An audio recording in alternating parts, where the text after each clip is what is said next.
खेब बड'लेण्ड जोंनि गेलेनायनि जि गौथुम बियो क'क्राझारनि बे सायाव सानथामनि हाबाफारिजों दिनै जोबनानै थांबाय एबा जोबसिगोन दान्दिसे उनाव बेवहाय दानि बिटिआरनि गंबा जिल्लानिफ्राय गासैबो खेलारि एबा गेलेगिरि बिथांमोना बाहागो लादों। बिनि अनगायैबो जोंनि जि दोरोङारि गेलेनाय एबा इन्डिजिनियास गेम बेवहाय सनितपुरनिफ्रायबो गेलेगिरि बिथांमोना बाहागो लादों आरो जोंनि जि दिव्यांग एबा सोलेरारि नोरजिया बिथांमोननि थाखायबो जों बेवहाय गेलेनायखौ होफादोंमोन। बेयावबो बिथांमोना बाहागो लादों। उदालगुरि जिल्लाया बयनिख्रुइबो बांसिन मेडेलखौ देरहानो हादों। बिथांमोना मोन 7 सनानि मेडेल देरहानायजों गासै 30 जानानै दङ बिथांमोना मेडेल मोननाया। बिनि उनाव क'क्राझार, बाक्सा बा तामुलपुर।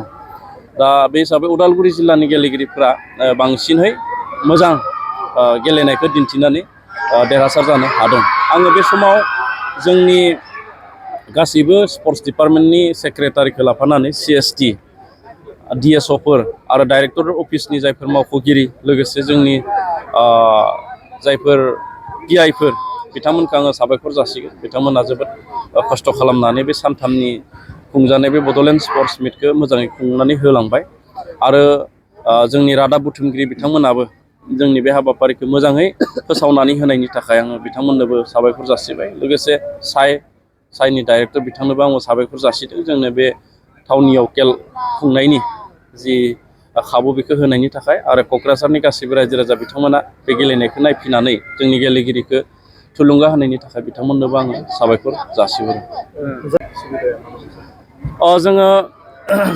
जोंनिफ्राय बिटिआरनिफ्रायथ' थोंजोङै नेसनेल गेमाव हारसिङै गेलेनो हाया। जोङो थ्रु आसाम गभर्नमेन्टनि बा आसाम टिम जाना जों गेलेनो गोनां जायो। दा नेसनेल गेम जानायनि सिगां जों जिहेतु कचिं होयो, एबाराव जोङो बेखौ मोजाङै कचिं होनानै जाहाथे आसामनि टिमफोराव जोंनि बिटिआरनिफ्राय बांसिन जाहाथे गेलेगिरिया खाबु मोनो बिनि थाखाय जों बेबस्था खालामनो नागिरदों।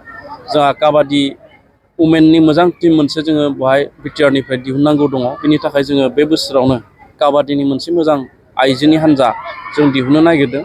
भलिनिबो मोनसे जोंनि बिटिआरनिफ्राय मोनसे मोजां हान्जा जों दिहुननो नागिरदों। जोंहा दुरन कापआवथ' फुटबल हिसाबै बड'लेण्ड FCआ गेलेखायो।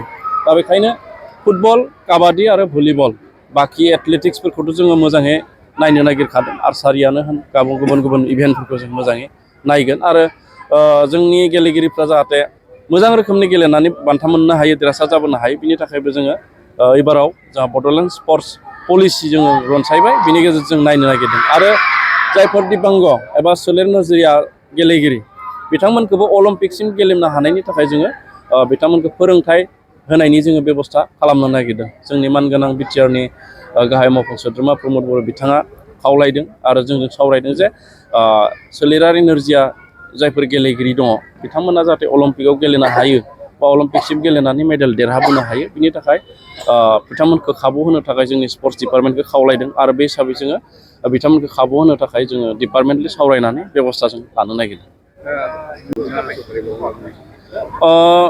थांनाय बोसोराव 132 बोसोर दुरान कापखौ जोंनो बिटिआरनो भारतनि रौनिया बाहिनी एबा भारतनि आर्मिया जोंनो खाबु होदोंमोन आरो बेखौ मोजाङैनो जों खुंफुंना हरनो हानायलाय 133 जि दुरान काप जानो थांगासिनो दङ 2024आव बेखौबो जोंनो खुंनो थाखाय थांनाय बोसोरावनो जोंनो फोसावना गालांदोंमोन आरो बे हिसाबै फैबाय थानाय फेब्रुवारि दाननि 22 खालार खालि भारतनि आर्मिनि चिफ बिथाङा नैबे सायाव दावबायफैनो गोनां आरो जोंजों सावरायनो गोनां। दा बे हिसाबै 2024आव फिन खनसेबाव जोंनि बिटिआरआव दुरान कापआ खुंजागोना रोखा जानानै दं। आं खावलायबावगोन रायजो राजाखौ थांनाय बोसोराव जिहेथु बयबो मोजाङैनो सापर्ट खालामबाय, बयबो मोजाङैनो जोंखौ थुलुंगा होबाय, हेफाजाब होबाय आरो जोंहा गेजेराव जागायजेननायाव जोंहा टिकेटनि एसे थोयै लोमै मोनसे परिबेस जादोंमोन। नाथाय जों बेखौ एबाराव गिबिनिफ्रायनो मोनसे सिस्टेमेटिक जों खालामनो नागिरदों जाहाथे रावबो उसुबिदायाव गोग्लैया। आं बेखायनो एबार खनसेयावबो खावलायहरगोन थांनाय बोसोरनि बायदि जोंनि बड'लेण्ड ओनसोलनि जायफोर गेलेनायखौ मोजां मोनग्रा बिथांमोना जाहाथे नायनो फैयो। जिहेथु एबारबो जोंहा बड'लेण्ड FCआ दुरान कापआव थागोन आरो बिनि थाखाय जोङो टिमखौ खम समनि गेजेरावनो जोङो प्रिपेयार खालामगोन। एबाराव मोजाङै गेलेनो हानाय बायदि जोङो बानायनो नागिरदों। क'क्राझार नोगोरनि R&B लामाजों थांनाय बागानसालि वार्ड नाम्बार 8 आव रायजो राजाफोरनि गोग्गो देहा लाखिनो थाखाय सानजोरां इन्टारप्राइजआ गोदानै जेनेसा वेलनेस प्राइभेट लिमिटेड बेखेवदों। बे सानजोरां इन्टारप्राइज आयुर्वेदिक गलायाव मानसिनाव जानाय गेदेर बेरामनि मुलिफोरखौ मोननो हागोन। किडनिकआव अन्थाइ जानाय, आथिं आखाइ जरा जरा सानाय, लिभार गाज्रि जालांनाय, मोदोमनि माननाय आरो बेनि अनगायैबो बायदि गेदेर बेरामफोरनि मुलिफोरखौ बे सानजोरां इन्टारप्राइजआव लांफैनो हागोन। सानजोरां इन्टारप्राइजआव गासै बेरामनि मुलिफोरखौ हलसेल राङावनो लांनो हागोन। सानजोरां इन्टारप्राइज बिगोमाया फोरमायबावनाय बायदिब्ला नैबे 9954157149 जानबुं नाम्बारनि गेजेरजों नोंथांनि गोनांथि जानाय मुलिफोरखौ सुलाद लानो हागोन।